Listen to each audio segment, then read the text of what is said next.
भागीदारी दस्तक, भारत की आवाज। सीख पर चर्चा में भाग लेने के लिए इस ऐतिहासिक दिन पर अवसर प्रदान किया, मैं आपका आभार व्यक्त करना चाहता हूं। आपके साथ साथ बहुजन समाज पार्टी की राष्ट्रीय अध्यक्षा आदरणीय बहन जी का भी आभार व्यक्त करना चाहता हूं। महोदय, आज हम धन्य हैं कि हमारे बीच बाबा साहब डॉक्टर भीमराव अम्बेडकर साहब का जन्म हुआ, जिन्होंने उस जमाने में अपने इस भारत देश में फैली कुरीतियां, भेदभाव, ऊंच नीच, सामाजिक, आर्थिक, शैक्षणिक विषमताओं को समाप्त करने के लिए जीवन के अपने अंतिम समय तक कार्य करते रहे। हमारे प्रदेश में तो एक कहावत भी है, जाके पैर न फटे बिबाई, सो का जाने पीर पराई। कहने का तात्पर्य यह है कि बाबा साहब ने स्वयं छुआछूत, ऊंच नीच और उत्पीड़न को सहा, जिसलिए उनको जब संविधान सभा में मौका मिला तो पिछड़ों, दलितों, महिलाओं के लिए संविधान में उन्हें हक दिलाने का काम किया। महोदय, लेकिन बाबा साहब अम्बेडकर साहब ने संविधान सभा की अंतिम सभा की बैठक में यह भी कहा था कि संविधान कितना भी अच्छा क्यों ना हो, लेकिन उसके मानने वाले लोगों की नियत साफ नहीं है तो संविधान कभी अच्छा नहीं हो सकता। बाबा साहब ने इस संविधान को लिखकर 1950 में जब बाबा साहब संविधान को सौंप कर निकल रहे थे, उस वक्त में कांग्रेस के अध्यक्ष आचार्य कृपलानी हुआ करते थे। तो आचार्य कृपलानी ने कहा कि अम्बेडकर, तुम आज बहुत खुश हो। बोला, हाँ, आज मैं बहुत खुश हूं, क्योंकि मैंने इस देश के अंदर पहले राजा के देव परिवार में ही राजा पैदा होता था, मैं इस देश के अंदर भिखारी के परिवार में भी राजा पैदा करने की व्यवस्था मैंने संविधान में लिखने का काम कर दिया है। देश में राजा के घर में राजा पैदा नहीं होगा, एक गरीब परिवार में भी राजा पैदा होने की व्यवस्था इस देश के अंदर मैं लागू करने का काम करता हूं। कृपाली ने कहा कि आपका समाज तो गरीब है, कमजोर है, अशिक्षित है, लाचार है, कमजोर है।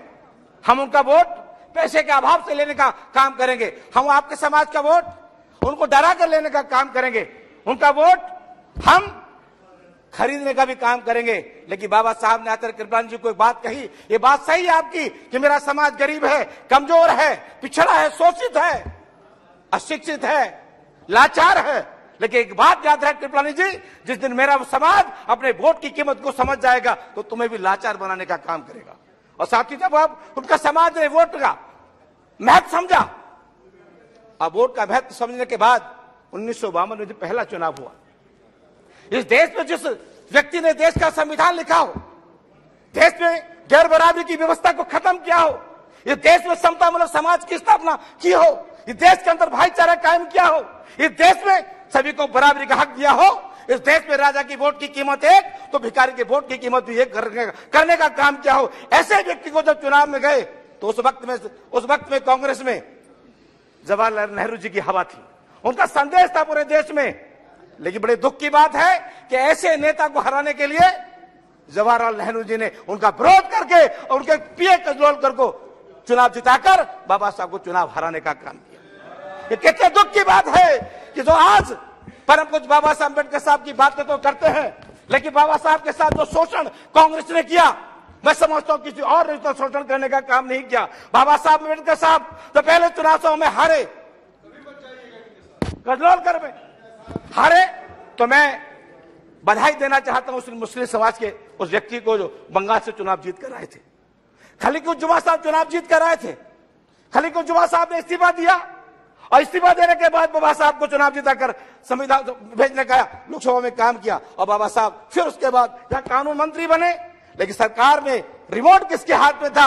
आज इधर के लोग बड़े रिमोट की बात करते हैं, लेकिन उस वक्त भी रिमोट किसके हाथ में था? कानून मंत्री थे। बाबा साहब चाहते थे देश के अंदर कि अगर पुरुष को प्रधान देश माना जाता है देश, पुरुषों को और अधिकार हो तो महिलाओं को भी पूर्ण अधिकार इस देश के अंदर मिलना चाहिए। ये बाबा साहब इस देश के अंदर हिंदू कोड भी लेकर आए और हिंदू कोड भी लाकर देश में उन्होंने व्यवस्था दी कि देश के अंदर महिला चपरासी बनेगी तो इस देश के अंदर महिला अधिकारी बनने का भी काम करेगी। इस देश में महिला प्रधान बनेगी तो देश के प्रधानमंत्री भी एक महिला बनेगी। ऐसी व्यवस्था परम पूज्य बाबा साहब अम्बेडकर साहब ने हिंदू कोड बिल में व्यवस्था देने का काम किया था। लेकिन दुर्भाग्य है उस वक्त की सरकार ने बाबा साहब को इतना परेशान करने का काम किया, उन्होंने अंत में आकर कानून मंत्री से इस्तीफा कांग्रेस को देने का काम किया। दुर्भाग्य की बात है। लेकिन साथियों, उसके बाद बहुजन समाज पार्टी के राष्ट्रीय अध्यक्ष इस देश में बाबा साहब ने आर्टिकल 340 में पिछड़े को 27% का आरक्षण दिया। 341 और 342 में SC ST को 15%, 7.5% का आरक्षण देने की बात कही। 1952 में सरकार बनी, बाबा साहब ने अनुसूचित जाति, अनुसूचित जाति के लोगों के लिए तो आरक्षण दिलाने की व्यवस्था कर दी। जब उन्होंने पिछड़ों की बात कही तो कांग्रेस ने कमीशन काका कालेकर के नाम से कमीशन बनाने का काम कर दिया। आरक्षण देने की बात नहीं करी, जो 27% आरक्षण मिलना चाहिए था, काका कालेकर की कमीशन बनाने का काम कर दिया। उसके बाद मंडल कमीशन को बनाने का काम कर दिया। लेकिन 1989 में देश में फिर लोकसभा का 9वीं लोकसभा का चुनाव हुआ। उसमें बहुजन समाज पार्टी के राष्ट्रीय अध्यक्ष आदरणीय बहन कुमारी मैती जी, जिस जनपद से मैं चुनकर आया हूं, आदरणीय बहन कुमारी मैती जी उसी 89 में बहुजन समाज पार्टी की राष्ट्रीय अध्यक्षा लोकसभा 9वीं लोकसभा चुनकर आई। जब 9वीं लोकसभा में चुनकर आई, उस वक्त में बीपी सिंह देश के प्रधानमंत्री बनने वाले थे। लेकिन उनके पास 3 वोटों की कमी पड़ रही थी, 3 सांसदों की कमी थी। मानव काशीराम साहब से, बहन कुमारी मैती से आदरणीय बीपी सिंह जी मिले। उन्होंने कहा कि आप हमें 3 वोटों का समर्थन दे दो, पत्र हमें दे दो, इस देश के प्रधानमंत्री पे मैं पहुंच जाऊंगा। तो परम पूज्य बाबा साहब, मानव काशीराम साहब ने कहा ठीक है। बोले इसके बदले कोई मंत्री ले लो, मंत्री पद ले लो। बोला मुझे मंत्री पद नहीं चाहिए, मैं चाहता हूं इस देश में मेरी 3 मांगे, अगर इस बात अगर आप मांगेंगे तो मैं आपको समर्थन पत्र दे दूंगा। कि बड़ी खेद की बात है कि कांग्रेस के इतने लंबे समय से इस देश के अंदर कांग्रेस की सरकार ने नाचने वालों को, गाने वाले को, खेलने वालों को तो भारत रत्न की उपाधि सम्मानित करने का काम किया। लेकिन जिस व्यक्ति ने देश का संविधान लिखा, उसे भारत रत्न की उपाधि सम्मानित करने का काम कांग्रेस ने नहीं किया। मैं चाहता हूं, मैं समर्थन आपको दे दूंगा, लेकिन आपको सबसे पहले परम पूज्य बाबा साहब अम्बेडकर साहब को भारत रत्न की उपाधि से सम्मानित करना पड़ेगा। बीपी सिंह जी ने कहा ठीक है, मैं आपकी शर्त को मानता हूं। दूसरी हमारी मांग है, ये देश धर्मनिरपेक्ष देश के नाम से जाना जाता है। इस देश में सबको बराबरी का अधिकार है, संविधान के तहत सबको बराबरी का हक है। ये देश सभी धर्मों का सम्मान करता है, इसलिए किसी भी धर्म को ये इजाजत नहीं कि दूसरे धर्म का शोषण इस देश के अंदर करने का काम कोई व्यक्ति करे।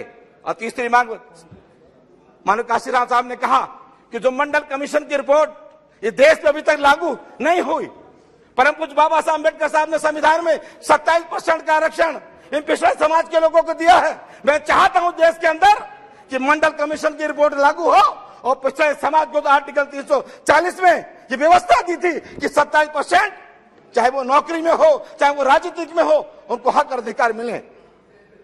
बीपी सिंह जी ने उस वक्त हाँ कर दी, प्रधानमंत्री बन गए। परम पूज्य बाबा साहब अम्बेडकर साहब को भारत रत्न की उपाधि से सम्मानित कर दिया। लेकिन जब मंडल कमीशन की रिपोर्ट को लागू करने की बात आई तो बीपी सिंह जी भी हिबा वाली करने लगे। उन्होंने मंडल कमीशन की रिपोर्ट को लागू नहीं किया। मानव काशीराम साहब ने कहा अगर आप मंडल कमीशन की रिपोर्ट लागू नहीं करोगे तो मैं वोट के अभाव पर धरना दूंगा। उन्होंने वोट के अभाव पर धरना दिया और कहा बीपी सिंह जी से कि देश हमारा, राष्ट्र हमारा नहीं चलेगा, नहीं चलेगा। ये नारा मानव श्री काशीराम साहब ने देने का काम किया था और कहा था बीपी सिंह जी की सरकार में कि हम वोट से लेंगे पीएम और सीएम और आरक्षण लेंगे एसपीडीएम, ये नारा दिया। और साथियों बाद में मानव काशीराम साहब ने जब वोट के अभाव पे 6 महीने तक धरना चलता रहा, मानव दोनों धरना चला तो बीपी सिंह जी जब कहने लगे अगर आपने मंडल कमीशन की रिपोर्ट लागू नहीं की तो मैं आपकी सरकार को गिरा दूंगा। तो उस वक्त में फिर रात को 12 बजे देवीलाल जी उस वक्त प्रधानमंत्री हुआ करते थे, वो प्रधानमंत्री हुआ करते, उनसे मिले मानव काशीराम साहब कि आप चिंता ना करें, आप मंडल कमीशन की रिपोर्ट की मेरी वकालत करो, मैं आपको अगला देश का प्रधानमंत्री देखना चाहता हूं। वहां से मानव काशीराम साहब की तरफ को देखकर बोले तुम्हारे पास 3 तो सांसद हैं, तुम मुझे देश का प्रधानमंत्री कैसे बना दोगे? बोले मैं ऐसे बना दूंगा कि मैं 5.5% खुद बैठा हूं और 54% की वकालत कर रहा हूं पिछड़ों को वोट का अधिकार, पिछड़ों का आरक्षण को लागू करने के लिए। तो सारे 85% के लोग तुम्हें वोट देंगे, तुम्हें देश का प्रधानमंत्री बनने से कोई रोक नहीं सकता। तब ये बात चली पता बीपी सिंह को। बीपी सिंह ने रात को 12 बजे माननीय प्रधानमंत्री जी ने अपनी कैबिनेट को बुलाया और इस देश के अंदर 27% का आरक्षण मंडल कमीशन की रिपोर्ट को लागू करने का काम किया। कांग्रेस चाहती इस मंडल कमीशन की रिपोर्ट को, तो आज पिछड़े समाज के लोग जो बात करते हैं कि अगर पिछड़े समाज के लोगों को 27% का आरक्षण, चाहे वो हिंदू हो चाहे हमारे मुस्लिम भाई हो, 27% के आरक्षण की बदौलत जो आज नौकरी और जो पा रहे हैं, जो आज नगर निगम, नगर पालिका, जिला पंचायत अध्यक्ष, जिला पंचायत पे चुनाव जीत कर जा रहे हैं, ये किसी और की बदौलत नहीं, परम पूज्य बाबा साहब अम्बेडकर साहब के आर्टिकल 340 के 27% के आरक्षण की बदौलत ये लोग जीत कर जा रहे हैं। तो मैं चाहते ना कहते मानवर आपसे इतना कहना चाहता हूं, आज 75 साल इस देश की आजादी को हो गए हम लोग। कृपया समाप्त कीजिए।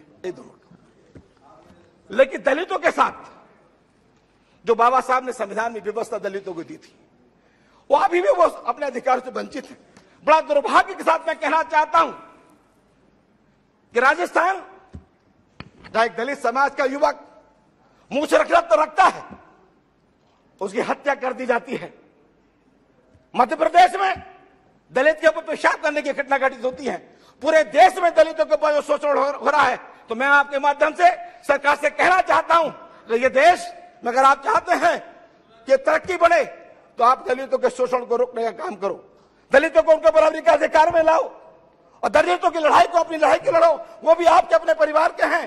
तो मैं आपके माध्यम से इतना कहना चाहूंगा कि 75 साल में आज हम लोग संकल्प लें कि जब नए संसद भवन में हम प्रवेश करें, इस लोकतंत्र के इस मंदिर से, पुराने मंदिर से जाकर नए मंदिर हम जाएं, तो वहां पर सरकार की सोच बदले और पूरे देश में जो दलितों का पूरा अत्याचार हो रहा है वो अत्याचार बंद हो और हर दलित को न्याय मिले। बहुत बहुत धन्यवाद। आपके माध्यम रखना चाहता हूं। आपका बहुत बहुत धन्यवाद। धन्यवाद। श्री ST हसन। चैनल को बचाना चाहते हो तो सब्सक्राइब, लाइक, शेयर करें।